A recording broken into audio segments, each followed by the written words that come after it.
সবজি ডাল করব, তার জন্য এখানে মুসুর ডাল সেদ্ধ করে নিয়েছি। আর এইদিকে সবজিগুলো কেটে রেখেছি, গাজর, বিনস, টমেটো, ধনেপাতা, এদিকে ফোড়নের জন্য শুকনো লঙ্কা, তেজপাতা, পাঁচফোড়ন আর গোটা গরম মশলা। সবজিগুলো এক এক করে ভেজে নেবো, তার জন্য তেল দিয়ে দিয়েছি কড়াতে। শুকনো লঙ্কা, তেজপাতা দিয়ে দিলাম ফোড়নে, পাঁচফোড়নটাও দিয়ে দিলাম। বিনসটা দিয়ে দেবো, গাজরটাও দিয়ে দিলাম, টমেটো কুচিটাও দিয়ে দিয়েছি। সব একসাথে ভেজে নিচ্ছি। সবজিগুলো লাল করে ভেজে নিয়েছি, এবার ড্রাই ফ্রুটস দিয়ে দেবো একটু, কাজু, কিশমিশ, আলমন্ড দিয়ে দিলাম। এবার একটু হলুদ গুঁড়ো দেবো, হালকা জিরের গুঁড়ো দেবো, স্বাদ মতো নুন দিয়ে দেবো।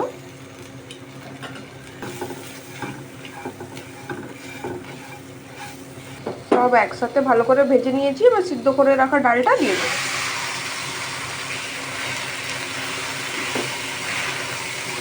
এবার একটু জল দিয়ে দিচ্ছি।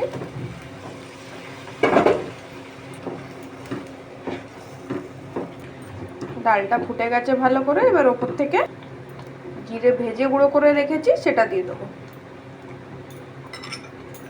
1 চামচ মতো ঘি দিয়ে দেবো,